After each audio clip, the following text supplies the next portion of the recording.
come on here and just talk about my Air Force journey, the start of it, how my MEPS experience went, just give you the info that you probably looking for. And I don't have on my shirt because I just had a dep call, so it's dirty. So I just put on something else. And when I went to MEPS, I did make a list of everything that we did. You probably can't even see.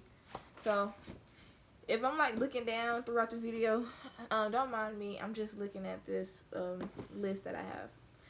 So MEPS stands for Military Entrance Processing Station. It's basically just something that everybody's gonna have to do. If you're trying to join the military, you're gonna have to go to MEPS and get examined, take all these little physical exams, medical exams to prove that like you're not sick and you don't have like a bad medical history. So MEPS is a 2-day process. So the first day of MEPS, when you leave, you don't go to MEPS right away. The first day you're gonna go to the hotel, stay the night. And I believe everybody is different. I know when we got to the hotel, we had dinner at like 6. We had a briefing at 8:30, which they just go over everything that's going to happen. I didn't go to the meeting personally because everything that they tell you is stuff that your recruiter should have told you. So I went to sleep probably around 9. And so the next morning, which is like the actual day of MEPS, we had to wake up at 3:30 and we had to check out at 4. And after we checked out, we had a breakfast. And then we left the hotel probably around 4:30. And then we got to MEPS at 5. Now, when you arrive to MEPS, make sure you don't have any weapons. And it might go over your head, but me personally, I carry like a knife, well, like a little blade on my keychain. And then I also have pepper spray in my purse. So I had to leave those items in my car before I actually could leave. So yeah, just make sure you don't have any weapons. And the first thing when we did after like we got off the bus is they lined us up. We were standing in the cold holding your belongings, and they separate you for each branch. So also with the MEPS process, when you leave, you're not gonna be just like the one specific branch. Like everybody's gonna be there. So you're gonna have Army, National Guard, Marines, Navy, Air Force, of course. It's gonna be everybody. So they separate you. And once you get with your liaison, you go, that's when they start lining you into the building. And the first stop that you're going to take is going to be in like this storage room where you have to put like all of your belongings. So you have to take off jackets, you can't have like coats or hoodies, take off jewelry, earrings, and I believe that was all. Oh, and the phones also. My liaison for like the Air Force, he specifically told us that we had to lock our phones in our bags. So some people are different. Like some people they could have their phones in their pockets, but like I said, I guess with each branch for the liaison, I guess it's different. So the first thing that we did after we left out of that little storage room, well, we went into the actual liaison's office, and the first thing that we had to do was an X Factor lift, and it's just an overhead weight. So it's like you're gonna come down with the weight into a squat, and you're gonna push out of that squat with your arms and legs. And the minimum for us that we could do was 60. I believe the minimum was 60, and then I think the max for us was 100.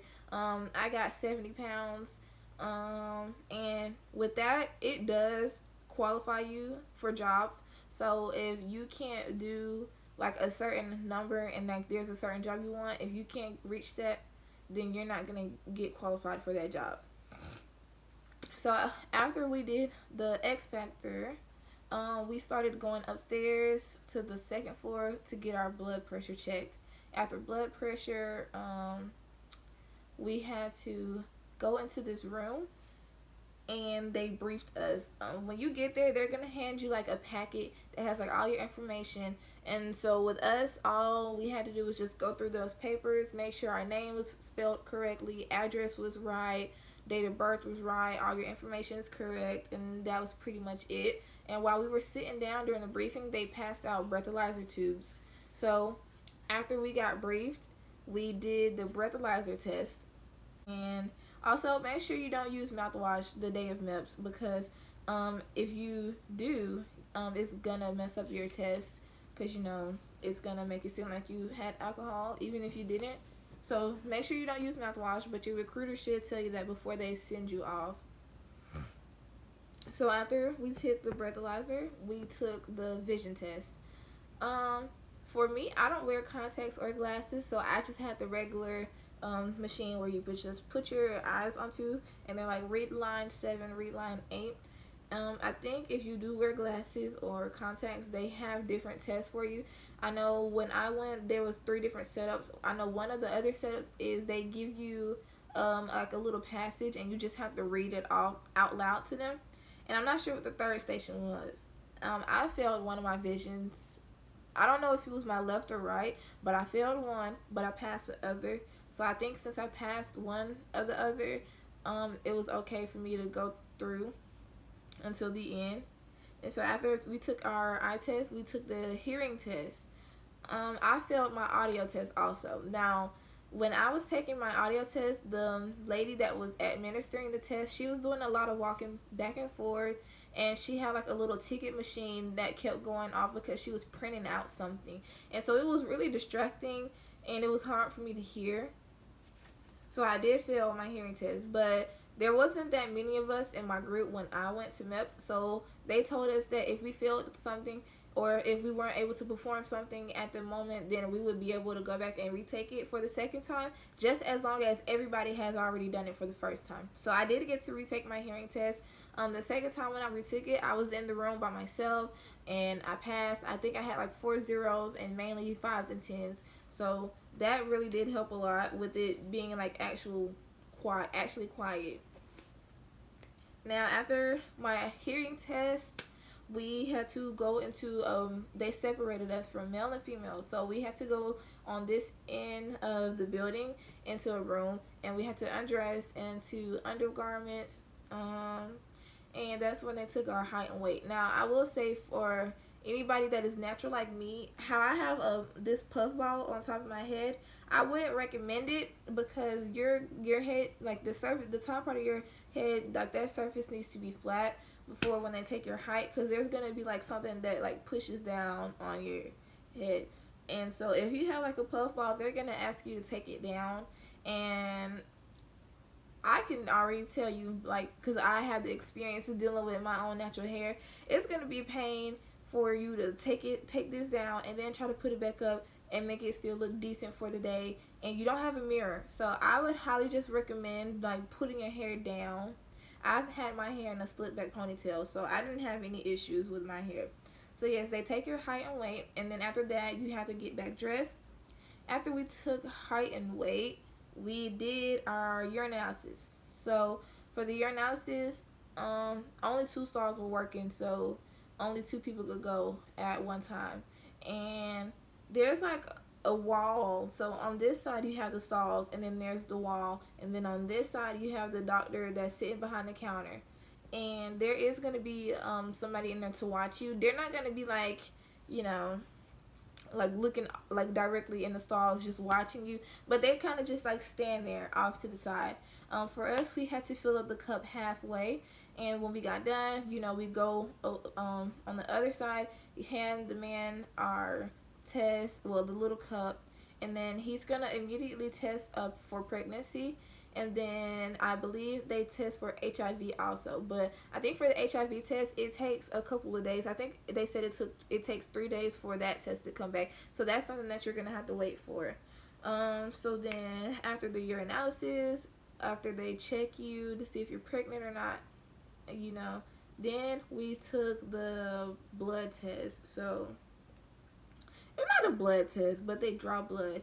I've donated blood before, so it really wasn't anything to me. They usually just ask if you have a fear of seeing blood, do you pass out at the sight of blood, and that's pretty much it. So they don't really ask what arm you prefer. They just go for it, and if they don't get enough from one arm, they're just gonna go on the other side. I know some people had to have that done, and thank God that I didn't have to have that, because I would hate to get like stabbed in both of my arms with a very large needle. So after the blood test, that's when we took the Olympics. So we had to go back into the room, how they separated us, and we had to get back undressed, and just your bra and underwear. You can't have socks on. Well, at least for us, we couldn't have on socks. And with the Olympics, it's nothing too hard. You're just gonna be doing like a bunch of body movements. Like you're gonna be doing a lot of stuff with your hands, your feet, your arms. Just a lot of little exercises to see like how your body moves, and if you can do like little things, or if you struggle doing some things. If y'all want to know like what exactly all you do, comment down below, and I can make like a more specific video, a more detailed video for you guys.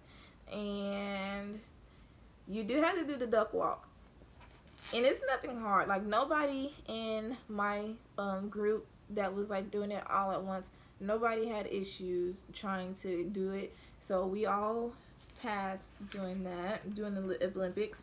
And after we get done doing all the exercises, the person that's going to be in there watching you, they're going to hand you a robe for you to slide off your undergarments under. And after you do the Olympics, that's when you go to the doctor visit. So with the doctor, they're just going to go over the list that you should have gone over with your recruiter. Now, this is the very first thing that you should have done with your recruiter. Is that list that's asking you, have you ever broken a bone? Do you have any allergies? Have you ever had this? Do you have surgery? Do you have any plates in your body? Do you have any metal in you or whatever? Make sure when they're asking you questions that your answer stays the same as if you were still talking to your recruiter, because if your answer changes, you're just going to disqualify yourself. So make sure none of your answers change. Everything stays the same. And then after they ask questions, that's when they like actually physically do like the touching part. So they're gonna like come and touch on your head to make sure you don't have like lumps. They touch your chest. They do, for females, they do look under there. I know a lot of females that were there with me, they were talking about a pap smear, but they don't do that. Nothing goes inside of you. They don't administer that test. So I'm not sure if they were just making up stuff or if they truly thought that, but none of that happens. And so after you do the doctor visit, if you pass all of your other exams, you get to swear in. Well, before you swear in, you have to have your the doctor like sign off, do like the final sign off on all of your paperwork. And I got my sign off, and then I had to go do my fingerprints, and then my little interview. It wasn't really an interview, they just asked questions like, who do you want your emergency contact to be if anything happens to you? It's just little stuff like that. And so yeah, after my fingerprints and my interview, we had to wait in the waiting room, and they did serve us lunch. So while we were waiting, we were eating, and then after that they called us to come down, and I got to swear in. I got to swear into Deb. And let's see, after I swore in, I went back down to my liaison's office, and I got to make my job list. I will also tell you guys, if there's like a job that you know for sure that you do not want, do not list it at all, because once it's on your list, it's up there, it's stuck there, like you can't take it back. And that's it, guys. And also be careful, because MEPS for me was a breeze. I don't have any medical history at all, but for some people, they got disqualified, or some of their paperwork was messed up, so they couldn't swear in, and they're gonna have to come back. So just be careful and be very mindful about what you're saying, what you're doing, because it is a very tedious process. And out of all of us, there was probably like 45 of us, and maybe only like 15 of us swore in that day. So if y'all have any questions, concerns, comment down below or follow me on Instagram, and I will do my best to answer to you with the little experience that I do have. And I will see y'all in the next video.